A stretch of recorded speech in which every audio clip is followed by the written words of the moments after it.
Welcome, everyone. Thank you for joining us for this webinar that is focusing on the master's degree admissions process. Both Ashley Treadway and I are here to cover some questions, cover some general aspects that we get questions about quite frequently in the fall as people are ready to apply. So keep in mind, we're going to focus on these things and we will start answering chat questions as they're dropped in. We'll also give you a chance at the end after I stop recording for you to unmute and ask those questions if that's easier. So we are going to follow an agenda and we're going to split the agenda into two parts. So your presenters are both myself. I'm Catherine Meyer. I work the admissions and recruitment side. So I'm going to be on the road quite a bit this fall. Ashley Treadway is the one who covers everything application. She's the one you're going to be working with a lot more directly than myself. So Ashley Treadway is the Assistant Director of Admissions and will take up about halfway through this presentation. So the agenda we're going to cover is, I'm going to start very quickly with kind of grad school and why the importance of pursuing this pathway and some of the benefits that you get from that. And then what we're looking for generally in the application process. We're also going to give a little bit of advice covering things like the personal statement, the letters of rec, who you should be picking for that. And then Ashley's going to take over and talk about specifically our application requirements, our timeline, the steps involved in that, some advice, and then the process after admission and the timeline involved for that and how to maneuver and make your decisions known to us. I'll come back at the end and give some average class statistics for this entering fall, this fall of 2024. And then just a real quick note about our funding and cost considerations. So again, we're going to take questions, so drop those in anytime you're ready. So let's start with kind of the overarching why grad school and when should you attend grad school. Really, what it comes down to is we get people who come to grad fair and come to our table and say, when is the right time for me to apply? And do I need to apply? I've just got my bachelor's. I'm applying for multiple jobs. I think I can get hired onto these agencies without my master's. Then some come about another year or two back to us saying, it's a lot harder than I thought. I think I am going to need that master's degree after all. So if your intended career field is really asking for specific knowledge, skills, and abilities that maybe you hadn't picked up in undergrad through your coursework, you can get that in a very specific, driven curriculum at the master's level. So if someone is interested in learning more about city governments, they can come here and go to our MTSA and learn about city management and about grant writing and about how the government works and how to manage people and all the different aspects that those faculty can help you with.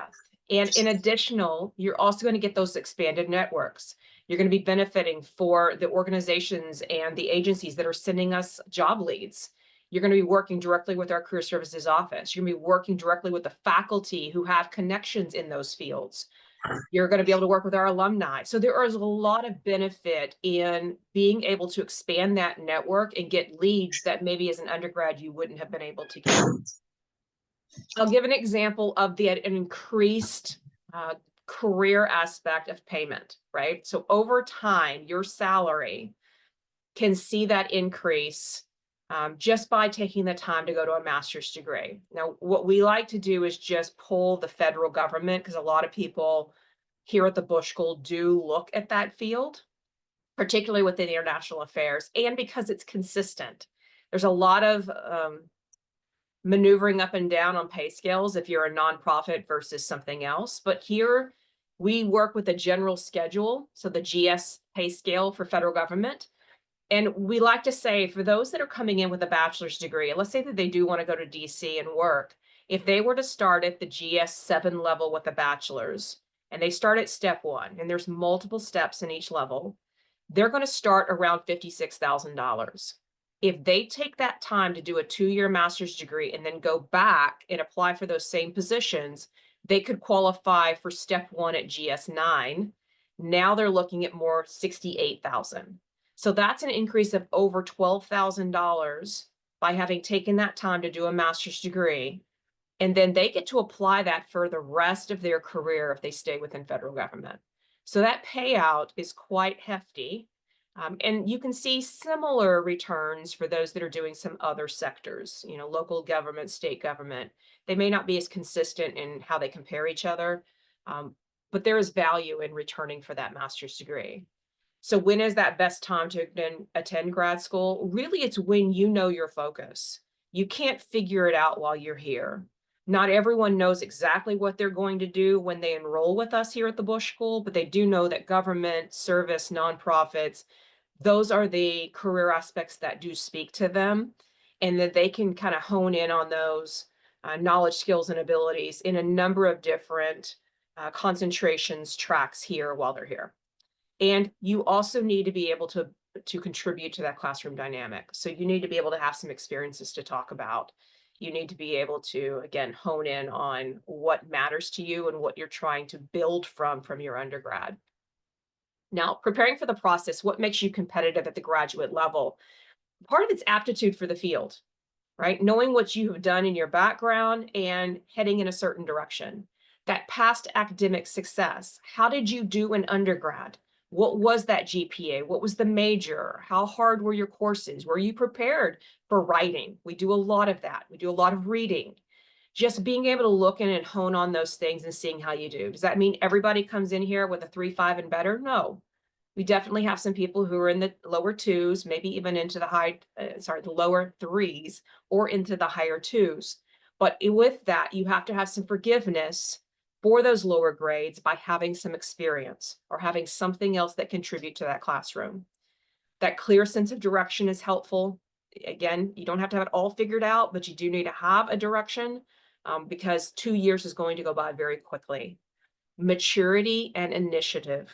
You cannot not do the readings. You will be called out in class. You will be embarrassed if you don't come in.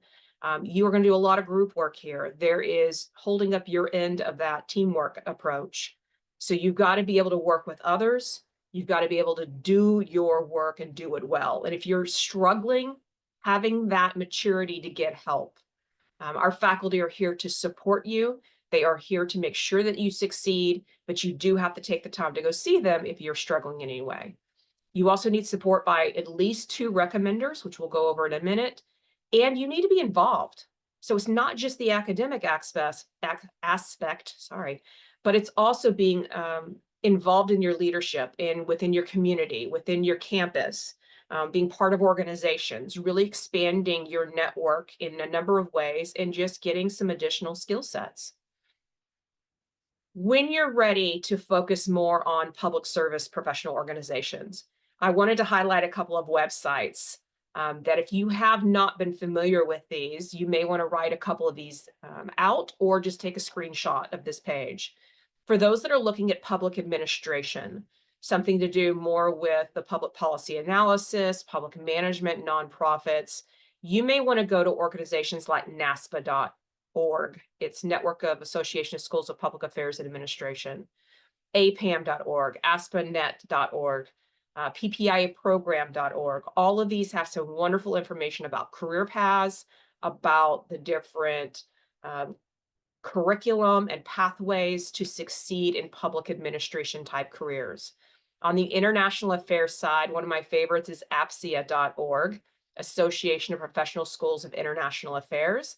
They've got great information about careers as well as funding options, which can sometimes spill over into that public administration as well. But they've got the CFR.org, ISANet, CSIS.org. There's all kinds here. Please just jot some of these down and start looking them up.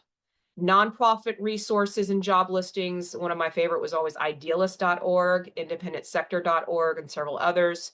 State and local government, you really have to kind of go to your government jobs, maybe even within your state, and pull some of those up. ICMA is for the city management, if someone were looking for that. Federal government is usajobs.gov. And then again, this uniquely with our tracks, national security and diplomacy sites, a lot of our students are looking at things like intelligence or State Department, and go to those sites and start looking at what that involves. What kind of skill sets are they looking for? International economics and development, you would go to things like DevEx or SIDW.org, worldbank.org. All of these can be incredibly helpful. Do some homework so that you can gain some information to then craft a really detailed and specific statement of purpose. Now, as far as your curriculum, what you're bringing in, you need to build that foundation. There are no prerequisites that the Bush School requires that you have or you're X'd from consideration, but you do need to have some familiarity.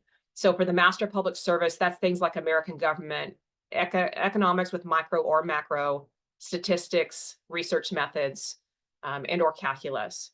So just keep in mind, all of these are going to be important and keep you on track. MIA, NSD, MIP, the international relations or world politics, diplomatic history, American foreign policy, 20th century history. And then the IDEP, the economics, micro and macro, and statistics. Just have those in your back pocket. There's free resources for prep and review for skills before entry. The quantitative methods, if you haven't had math in a while and you need to get started on some things, go to Khan Academy. They're free courses online. There's pre-algebra, algebra, probability, statistics, economics, all kinds of variations that you can do for courses. Just get you up and running. And then as far as spreadsheets, be looking at things like Microsoft, creating your first Excel workbooks. Things like that are all going to be valuable. In admissions, all right, so I've got a couple slides before I pass this on to Ashley.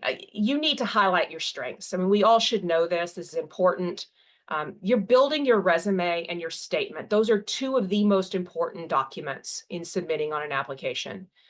When we're talking about your program or career interest, you do need to kind of keep in mind about the program you're applying to. Is it professional preparation, or are you going to be looking for a PhD later? And then play to those strengths. If you are looking for more of a PhD or research oriented after completing a master's, you may want to highlight some of your research and your past successes. But if it is more professional, practical based, then you probably want to do more about your leadership and maybe the travel, the languages, the skill sets you bring in. What are the highlights for that program in being able to craft that resume to really tell your story? In your experiences, you want to include things like relevant work experience, which can include internships, any of the volunteerism you're doing, the organization involvement that you're part of, the community volunteerism, or maybe you're running something within your community through Parks and Rec or through a state government, local government. Be able to list those, even if it's for political purposes of canvassing and things of that sort. If you've been able to do study abroad and you bring language and cultural expansion, if you're following the news, all these kinds of things play a role in just being able to differentiate yourself from somebody else. And as far as your academic abilities, yes, we always want to see how that GPA looked and possibly some of the research you've done if that's kind of your thing. Communication, interpersonal and intercultural communication matters. Now, we do an interview in our process, and that's where we'll be able to gain some of that insight. The collaboration you've done in coursework and projects you've done, leadership, initiative, time management. There's a lot of things here. I list a lot because I don't want you missing out on some things that are a strength versus some things you may be weaker on. Maybe you leave something off and fill it in with something else. So no two resumes necessarily have to look exactly alike in what they're promoting. As far as the statement, personal statement advice, keep in mind, this is the one place where you're describing who you are, what excites you about your pathway, and put this into your words. So take your time on this. Every school comes up with their own prompts. So break those prompts into sections and be sure that you answer all parts of it. And take your time and make it a statement piece. So for instance, outline those qualifications. Faculty want to read on why should they bring you into their classroom. Is it because you've got a lot of work experience, a strong GPA, leadership qualities, travel? Hey, I already had a related major and now I'm building on that for even more strength. Definitely convey your passion. Why this field? Why now? What got you interested in international affairs with intelligence? Or, hey, I want to work with nonprofits because I such and such did this. And explain your goals. Why this school, this program? What kind of career path speaks to you? Let them know that you've done your homework and you know kind of where you think you want to be. And then as far as the letters of rec advice, we had moved this year our letters of rec from three to two. Part of that was just because of the hurdle some people were facing, especially after COVID, when they weren't getting to know their professors as well. And so to remove that obstacle, we went ahead and moved it to two letters of rec. For schools, it's 2 to 3, depends on what they are asking for. Recent college students, usually the push is to do 2 academic. And that is because faculty like to read how other faculty perceived you in the classroom, the kind of work you did, the kind of student you are, what you bring to that classroom. So if you can pull 2 letters of rec for someone who knew you in the classroom, please do that. It speaks to your strength. If you've been out for 3+ years, you're struggling to find a strong second one who can actually do it this semester in the time frame you need, then just make sure that you are asking former employers, titled colleagues, community mentors, military personnel. There's a lot of different variations of that, but one still should be academic at least, and then the second one can be play to your strengths. And if you can, supply those recommenders a little bit of information about you. It might have been a while since they've had you in the class. So give them an updated resume, provide some highlights that they can reference in this letter, and maybe, talk to them and remind them who you are and when y'all met. Your graduate and career goals, cover that with them so they can work those into their letter possibly. The list of the programs you applied to, if they're doing more than just one, and the deadlines that they need to get this information in. So keep in mind, during our process, you're going to be able to enter that information into the system, and then you can check in to see when they submitted it, because they're not coming through you, they're going straight to the system. So you'll have to go back in and check to make sure that they have supplied that cover page and the letter of rec as well and uploaded those into the system. So just make sure they have what they need so that you can be successful because they knew the deadlines and what was asked of them. And my last part of this is about the GRE. This is the graduate record exam. So much like an undergrad, if students were asked to do an SAT or ACT, usually the master's level work very consistent with asking for a GRE score. Ever since right before COVID and after COVID, most schools have now taken out this hurdle. There was a lot of pushback from students in wanting to take this, and why was it needed? The test was getting more expensive. It's about a $220 test. So we have made it optional for both programs, or all of our programs that I'm talking about today. But I will say that if you have a GPA below a 3.2, or if you just want to strengthen your application because you typically are a good test taker, then please do take it. I'll just tell you the majority of students choose not to because it does take a lot of time and money to do it. If you're not aware of what the GRE general test looks like, which is the one we usually ask for, the scoring is on a writing section between a 1 and a 6 that stands alone, and the verbal and quantitative, that math section, those are scored between a 130 and a 170. So if you add up those two, verbal and quant, and let's say you get a 150 right in the middle, then that's about a 300. We would like you to be a little higher than that if at all possible. That's going to be a stronger test score. So if you think that this can benefit you, then please do. The GRE has been making a lot of changes to try to bring people back to the table. The test is now only 2 hours. It used to be closer to 4 hours. It was a long one. And you can now find those sample questions at the ets.org website. So if you're going to do it, do prep for it. You can submit your scores with your application if you're desired. You're just going to upload a copy of the GRE test score report to the application. And Ashley will cover that in just a few minutes. So you get to decide if you want to do this, but I would highly encourage, if you're below a 3.2, to definitely consider it. We just like to have that additional credential there to help you.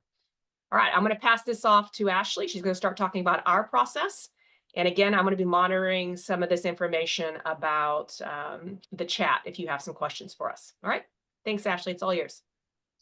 So application deadlines for our programs that we're promoting today, just letting you know generally, our priority deadline for our Master of Public Service and Administration, Master of International Affairs, and the combined degrees with the International Affairs Masters is going to be December 15th of this year.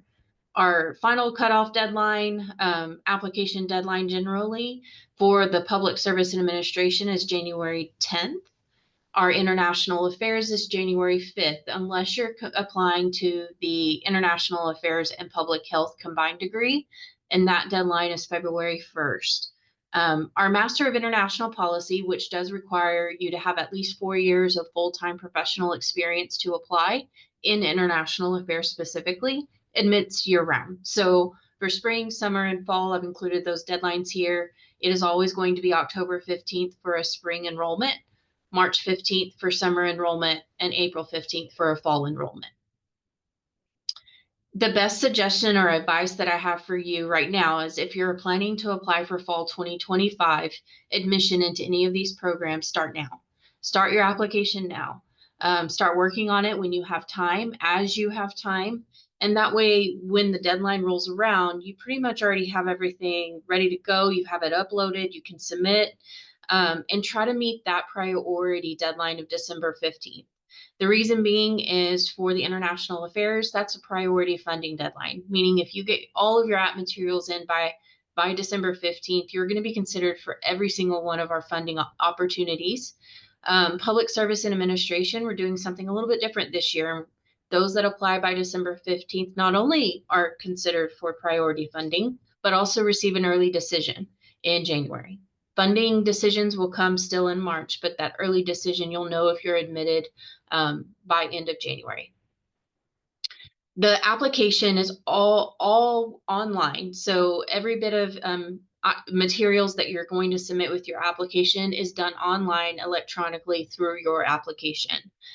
If you're applying to one of our combined degrees with the international affairs, you're still applying through a system that's very similar to GradCast. We call it GradCast, or the Graduate Central Application System. If you're applying to international affairs or public service and administration, that is what we call it, as GradCast.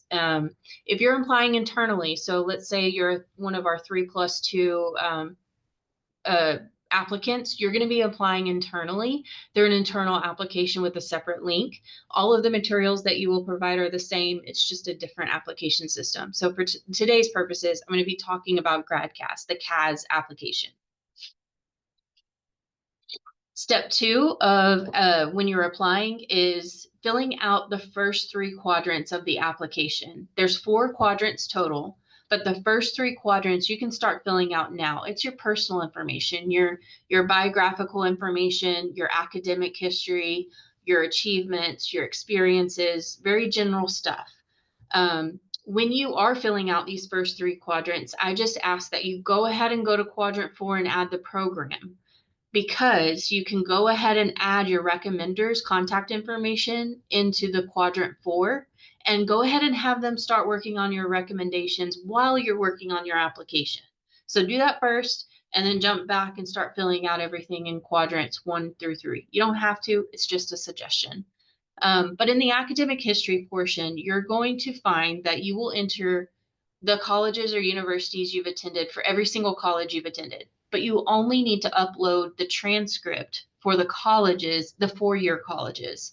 So if you're an international applicant, we ask that you upload not only a transcript, but also your an English translation of that transcript if it's not already, as well as a degree certificate or diploma. You're going to lump them all together per college and upload to the application. For the Master of International Affairs and Public Health combined degree, you're actually going to request your transcripts through the application. You're not going to upload, you're going to request your college to send them. For everyone else, you won't do that until you're admitted and you accept the admission offer. In quadrant 3 is your supporting information. This is a commonly asked question is, do I really have to list out all of my experiences and achievements again, even though I already have it all listed on my resume? No. We're going to be looking at your resume. That's what we're going to be using when we review your application. But if you have some achievements or experiences that you really want to highlight and draw attention to, enter it in this section, but you don't have to relist everything. The next part is what I had just mentioned, adding the program. It's technically in quadrant 4 of the application, but what you do is you go through and you search for the program. So you're not only going to see Bush School, you're going to see the College of Engineering, the the nursing program here at A&M, but you want to look for Bush School. And then within the Bush School college, that's when you want to look for the term and the program that you're going to be applying to. You just press the plus sign next to it, and that program is added to the cart or to your application. And at that point, you can start entering your recommenders and start filling out program-specific questions specific to the program you're applying to.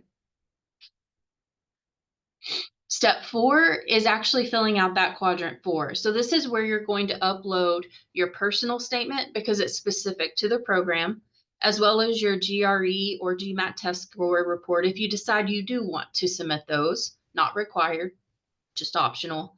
And then if you're an international student required to submit a proof of English proficiency, we ask that you upload a test score report there as well.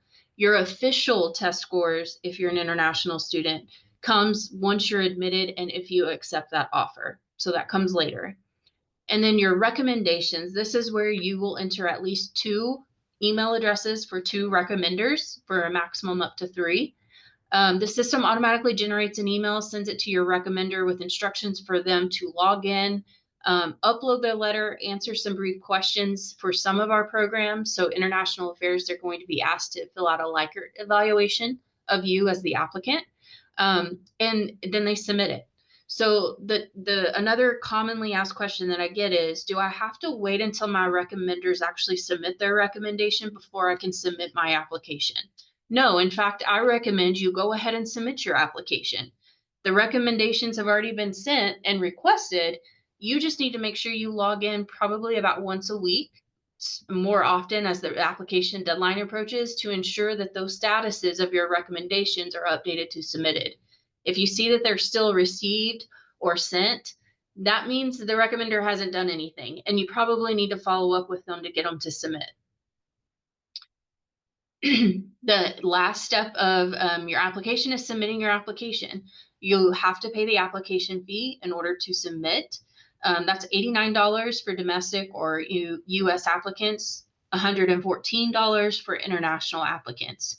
We do offer some application fee. We don't waive the application fee, but we will pay the application fee for members of certain organizations that we have agreements with. So for instance, if you are a volunteer with AmeriCorps, Teach for America, City Year, or Peace Corps, send us a letter with your service dates, and we will pay the application fee for you and respond with instructions.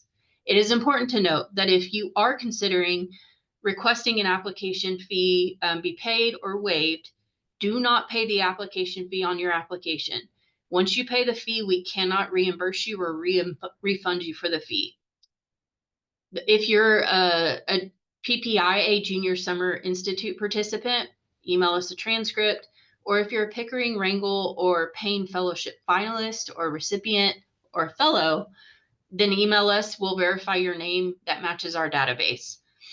If you're a McNair Scholar, Pell Grant recipient, or a low-income applicant, or even a veteran or active duty U.S. military member, A&M admissions will pay the application fee for you. So all of these instructions are on our website.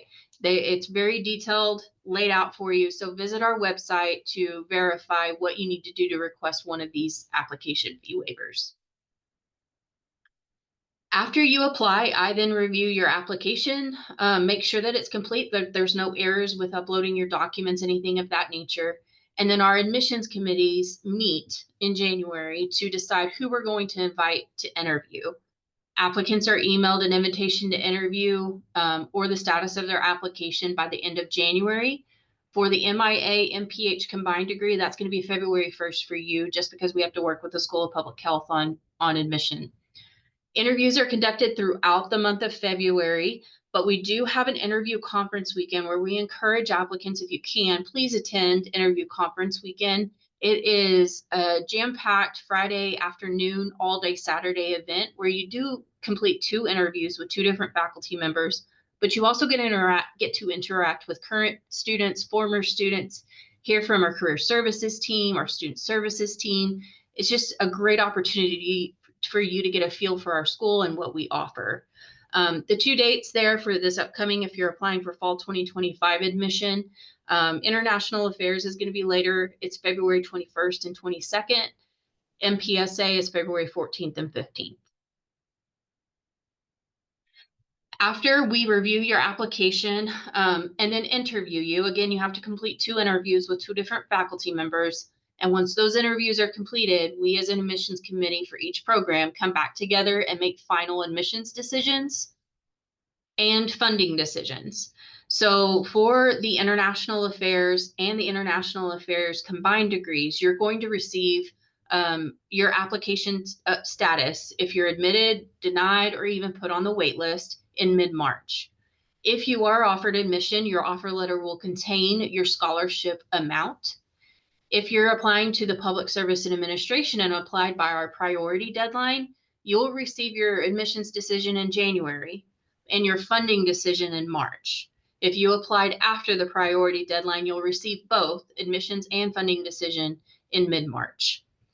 For our Master of International Policy, which is, year-round admissions or rolling admissions, your application will be reviewed and a decision made within 7 to 10 business days of completing your application. And with this, I just want to reiterate that only completed applications are reviewed or considered for admission. So if you're missing even one piece of or one item for your application, it's on hold until you get that to us or the application deadline is passed and we have to withdraw your application. So just make sure you get everything in by the deadline. After admission, you have a deadline to accept or decline your offer of admission, which is usually 30 days. If you accept your offer of admission, that is when you request your official transcripts from all 4 year colleges be sent to A&M admissions, not Bush School, but Texas A&M. You won't be able to register for courses until those official transcripts are on file, which if you're applying to International Affairs or Public Service Administration, your offer letter comes shortly before registration opens. So it's important for you to request those immediately. If you're an international student, again, we do also need an English translation and a copy of your degree certificate to allow you to enroll in courses. If you're an international student, that's when you need to request your English proficiency test scores if that's how you provided proof. And then registration, like I said, opens shortly after offer letters are sent out. The Master of International Policy is a little bit different. Your offer letter, of course, is 7 to 14 business days after you complete your application, and then registration rolls around probably about 2 to 3 months before you enroll in the program. I'm going to hand it back over to Catherine.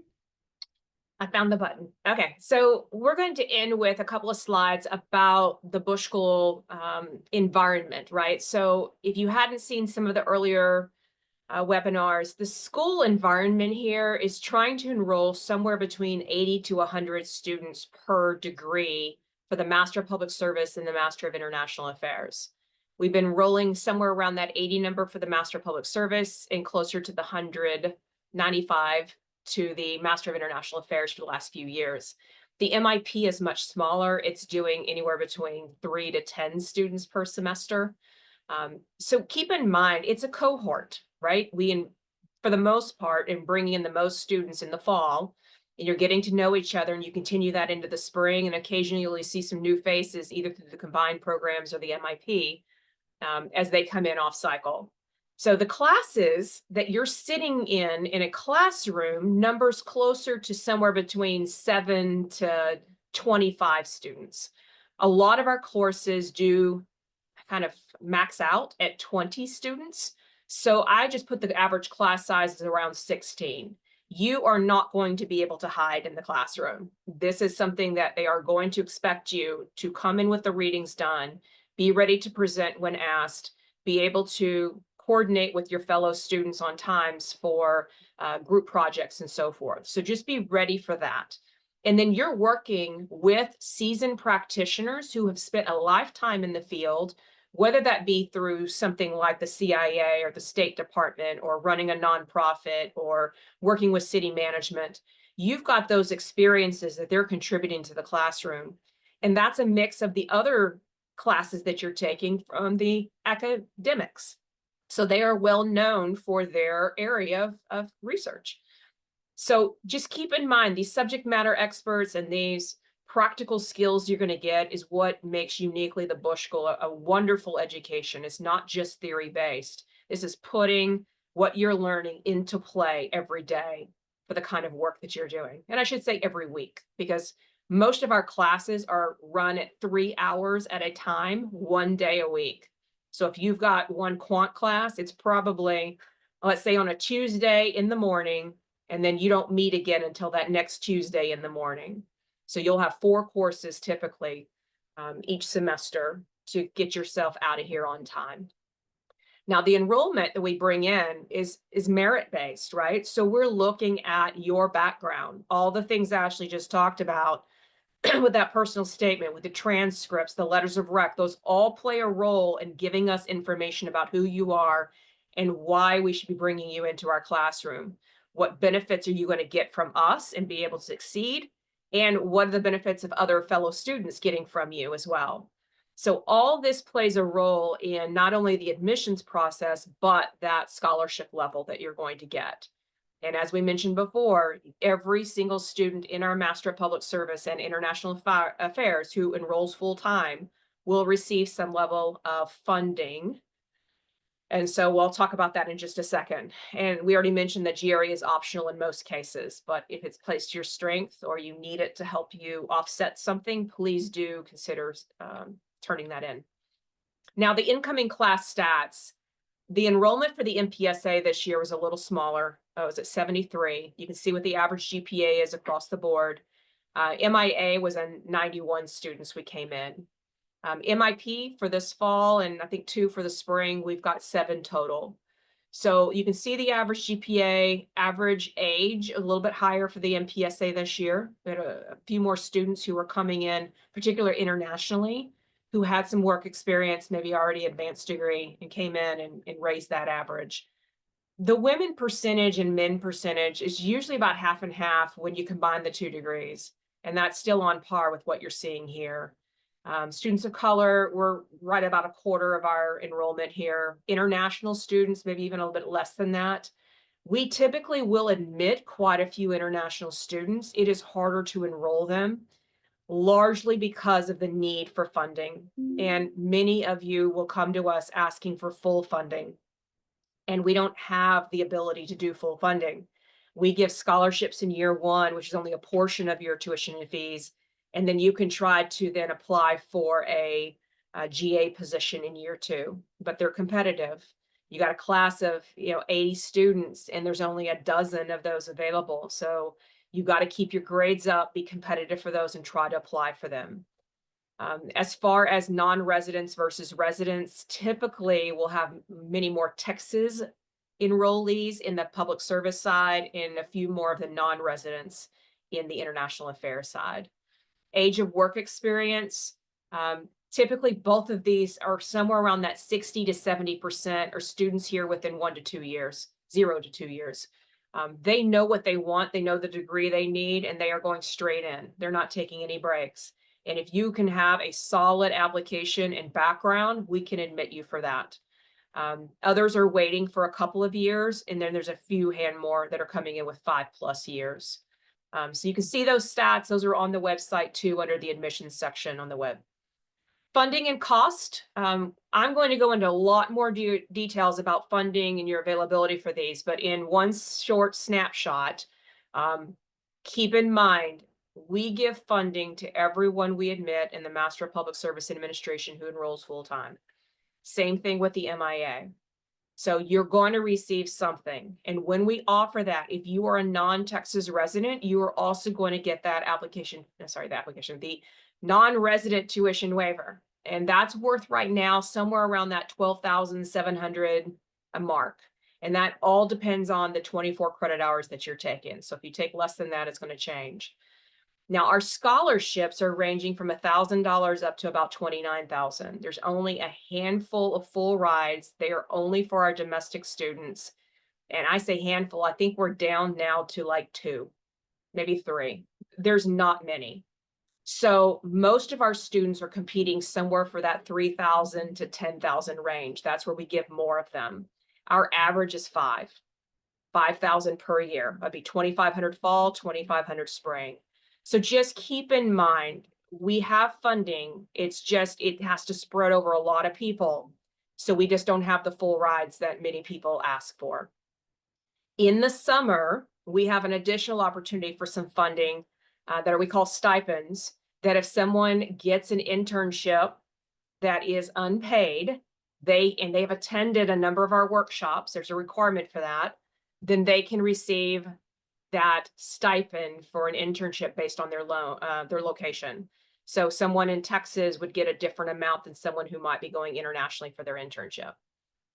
In year 2, you can compete for that graduate assistant position. They're non-teaching and they're research, depending if you're working for staff or faculty. You need to have a strong GPA in order to be qualified for that.